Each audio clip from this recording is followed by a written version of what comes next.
মাছের মতো রাজনীতি মাছ আমাদের কপালে মনে হয় নাই।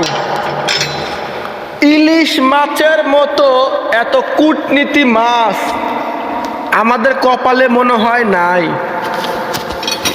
এই ইলিশ মাছ যখন থেকে গরিব মানুষ খাওয়া বাদ দিছে, ঠিক তখন থেকে মনে হয় ইলিশের স্বাদ আল্লাহ পাক তুলে লিছে।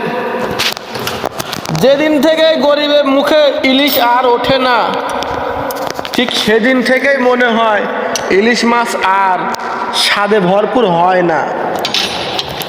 আগে ইলিশ রান্না করলে দু চার বাড়ির থেকেও কি সুন্দর ঘ্রাণ পাওয়া যেত, আর এখন ঘরের মধ্যে ইলিশ রান্না করে খায়, বাইরে একটু বের হয় না গন্ধ।